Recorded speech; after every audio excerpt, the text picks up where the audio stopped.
Why don't you tell us about your career and where you were before, and then what made you want to get into a franchise? Yeah, so I think we had talked maybe just a little over a year and a half ago now, but you kind of hit me at the right time. My background, like you, I was a military guy, commissioned officer. I got out 2014, kind of did typical corporate track, got my MBA from a good school, had a number of corporate jobs, both in private equity and then a lot of operations management type of roles, which I did for the better part of, I guess, like 8 or 9 years. But I knew pretty quickly after getting out of the military, I wanted to do something entrepreneurial, which was why the first job I took was private equity. And I kind of saw that side of like business ownership, but I kind of want to do something on my own, not in private equity. So then it was just a matter of getting capital and then figuring out what that was. So I worked corporate jobs, I have a family to support. So I did that for quite a while. I was thinking about it. And before you reached out to me, I had come close to buying a couple like privately listed businesses on like business buy sell. Had gotten pretty close a couple times, but I kept kind of feeling like it wasn't the perfect opportunity. I was trying to find something because I wanted to be geographically close to where I was, but I didn't really necessarily like the business, like retail stuff, or like I looked at one company pretty seriously, like a tow truck business, and I got to work like 24/7 based on when calls come in. So I was just kind of like on the fence. What do I want to do? And was kind of just stuck in limbo as I was debating options. And I actually had looked on my own at a franchise, and I thought it was an interesting idea to start something because you get the back end support, but you are starting from the ground up and you don't inherit another person's problems. That's just the reality. When you buy a business, you're going to be inheriting the good and the bad. And usually a lot of work has to be done. And there's a lot of debt associated with it too. You buy a business for $2 million, you're going to have an SBA loan like of like 1.5, $1.6 million, which is you can't mess up at that point. So you had reached out to me at about the right time because I had looked at franchises and I was ready to do something and I had money aside to do something and it was just a matter of what. And the thing that I thought was really helpful about your process is that I just kind of gave you some limited guidance on what I was looking for, and then I got to look at all kinds of opportunities that had I tried to find them on my own, I either would not have or it would have taken me a long time. So it was the right timing. And as I said, like I really wanted to be doing something, so it was just a matter of finding the right opportunity. So you went into the Joe Homebuyer franchise. Why did you choose Joe Homebuyer? Yeah, so I can't remember the exact guidance I gave you when we originally started looking, but I was looking at a lot of home services businesses. I was thinking that that would be something that'd be recession proof and interesting and scalable. And there's a lot of business case studies on people growing very successful, plumbing and HVAC type of businesses. My dad was also a financial advisor, and some of his most wealthy clients were small business owners in the trades and in the home services. So that was kind of where we started. I don't think I even mentioned anything about real estate, but going into it, my idea was just, I was very open-minded. I looked at all the opportunities you sent. What I was looking for was something that was intellectually interesting with a business model that I understood and thought that I could scale, and then finding a good cultural fit. At the end of the day, like as a business owner and a franchise owner, you are a sole proprietor, but you are part of a greater system, and that system will ultimately determine your failure or success if you put in the prerequisite effort and capital. So for me, it was very important that I both believed in the business model and in the culture of the business. And for me, the ultimate decision came down to was the culture of Joe Homebuyer. The guys who started Joe Homebuyer, we just hit it off really well. Both very high integrity people. Like I just was like, these guys got my back. I bought into their mission 100%, and I like the business model. One of the other key considerations is I worked in manufacturing for a while, and anything that's really capital intensive is hard to scale and it's kind of risky. So when I looked at Joe Homebuyer, it's not a super capital intensive business, at least when it comes to like having equipment and trucks and lots of salaried employees and things of that nature. So being a person needed to be able to provide for my family pretty quickly, I wanted something I could scale without like just taking massive risks. So that was another consideration. Okay. Um, how was the process starting the franchise? Yeah. I mean, stressful. It's like anything new. So like, yeah, obviously getting to the point of signing the FDD and sending the money in is like the first part of it. And then it just gets really crazy after that, like putting in the legal. There's just so many things you don't know. And it's like so many different, how do you prioritize what's first, getting the right legal entity set up and insurances, or just like figuring out the business or going to training and who do I hire? So it's kind of a whirlwind. If you join a good franchise, they're going to tell you like the roadmap of the things that are most important and when they need to get done, which Show Home Buyer did. They said these are the things you need to do, and this is the order you need to do them in. And I just started knocking them out, and getting them done as quickly as I could. I'd say the first 3 months was just like just trying to come up for a breath of air because there's so many things to do. You always feel like you're behind, and just learning. So the learning curve is very steep. But I got all the support I needed. We put all the right things in place. I actually started hiring within like 45 days of starting. So I needed a couple of roles filled. I would say the first, I think I started at the end of September of last year, and I would say that we kind of had our feet more or less under us by the end of the year. So took 3 months of just craziness, but we got everything put together. Results have you achieved? Like what, when you came back from training, what did you, how did you start going, and what, I know you were still actually at your job at the beginning. So yeah. So I wrote out all my goals like before I started, like for my first year, and I actually have been paying attention to them. One of my first goals was that I was not going to quit my job until I could basically replace my income. But I said that I wanted to quit my job within 12 months, and I actually quit my day job the same week a year after I started. Because I told myself I would do it, and it was like I kept drawing it out because it was nice to have the backstop of like a salary. But you can ask my wife, I was just working like a dog. It was just, I couldn't be doing two jobs effectively. So it was just like something was always slipping, usually the family and stuff like that. So that was one of my big objectives, was to quit within a year. I think the business was probably in a position where I could have quit within 6 months, but I did do it for a year before quitting. And then, in terms of like financial goals, I kind of asked the franchise, or like, what are like the highest performing franchisees doing?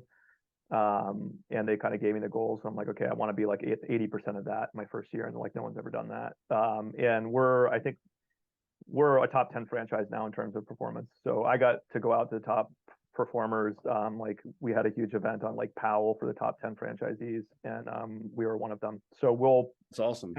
End the year probably around 600,000-700,000 in revenue, which my goal was 600 plus. So we hit it, and we're on a trajectory to probably, I'm hoping to double next year. We'll see what happens with the real estate market. But so it's been pretty steady. Enjoy working for yourself and the franchise? Yeah, no, I do. I love the franchise. I like being a business owner. It's certainly very stressful, but anything worth doing is stressful. There's just a lot of emotional highs and lows, especially when you're the business owner. Like employees get paid no matter what. You get paid when you're profitable. So like you have to deal with all like, oh man, we had a bad month, we had a good month, I'm putting a lot of money in.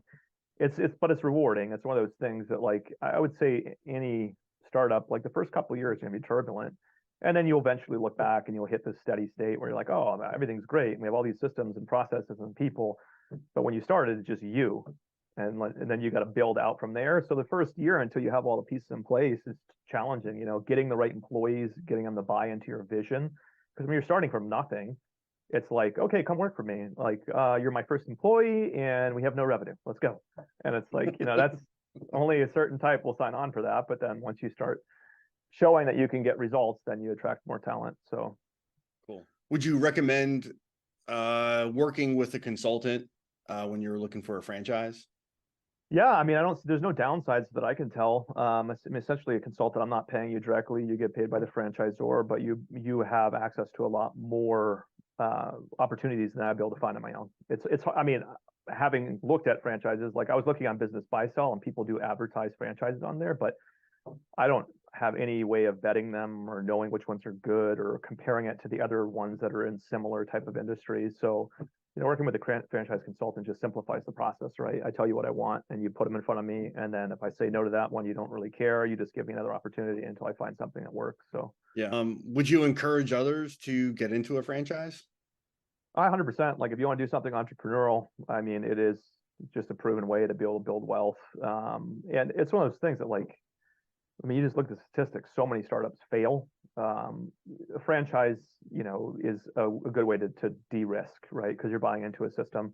Of course, you have to do your due diligence to ensure that you have the capital and the capability to be able to execute on the model, because you can certainly fail if you don't have the right, capabilities to be able to make the business succeed or enough capital to do it. Those are always going to be constraints. But if you know what you're doing, you do your due diligence and you select the right one, like it's going to help you scale really quickly. And I see this because in my industry, like in the wholesaling and flipping industry, there's a lot of people who are like self-made who did this just by watching YouTube videos. And I have, because we've grown very quickly, I know most of my big competitors, and most of them say it took them like 3 to 5 years to get to where we are in the first 12 months.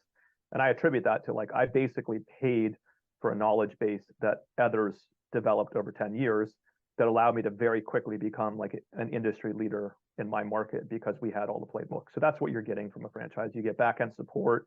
If you pick a good franchise, they're going to give you really good back-end support and help you with processes, systems. You know, we get competitive pricing because we have the shared CRM across all the different franchises. So there's a lot of benefits that, you know, as a business owner, it's nice to have that kind of support and not have to think through every single decision. Like they tell me, this is our preferred CRM and this is what it costs to opt into it. I didn't have to go out and look at 10 different CRMs and pick the one that felt right.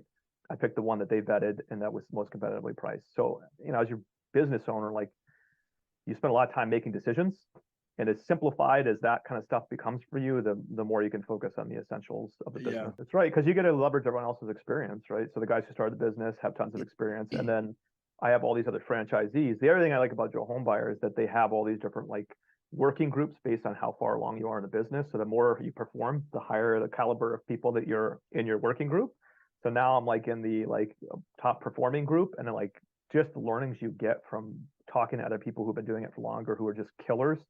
It's like I get to pick up things, and we're not competing against each other. These guys are my fellow franchise owners, and they're like, this is something that works for me. And I'm like, oh crap, I'm gonna take that and apply it to my market, and it works. So you just get this huge like knowledge base that if you're just on your own trying to figure it out, like it's just hard. And then you get the lessons learned from someone else who's and the camaraderie and the support. Like when, like as a business owner, it's pretty lonely when it's tough and like, you know, you're out there and you're like, oh, am I making the right decisions? Then you have all these other people who are literally in the same exact seat that you're in, and you can bounce ideas off each other.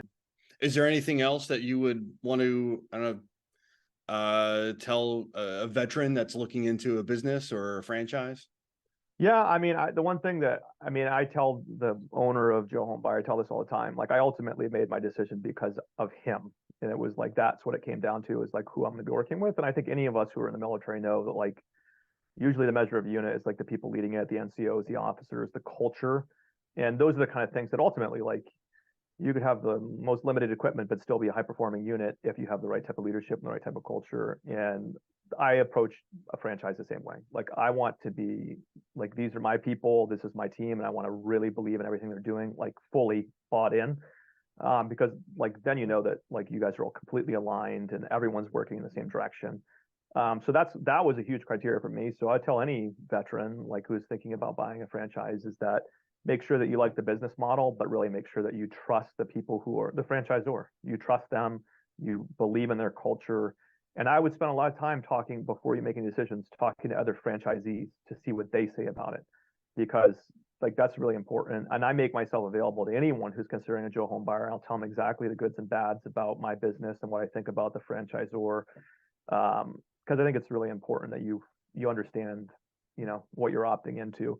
Because, you know, usually the ones who are not successful, people who did not either do their due diligence or they didn't really buy into the system, and they didn't do what was required to be successful. Right. I think the first one is like it's just unforgivable, because like when you pay a bunch of money to join a franchise, like you're paying for the playbook, you're paying for the lessons learned in the systems and all that stuff. And like that's what we see in our franchise. Usually the guys who do not succeed are the ones who don't just stick to the basics. They overthink it. They're like reinventing the wheel constantly. And you're like, you know, this is a proven business model. You can see there's like 80 or 100 franchises out here doing very well with this. And you're out here trying to do your own thing and you can't understand why it's not working. Like you paid for the system, use the system. And once you master it, add to it if you want to. But like when you go rogue and just, it's like, what was the point of doing it in the first place? Why'd you buy into a franchise and just disregard everything they gave you? Cool. All right, Tim. Well, yeah, thanks a lot for coming on, and appreciate it. And I guess I'll keep in touch. And, yeah, absolutely. You know, hopefully I'll talk to you soon. All right, perfect. Sounds all right, good. Man. Yeah, good catching up. See ya. Talk to you. Bye.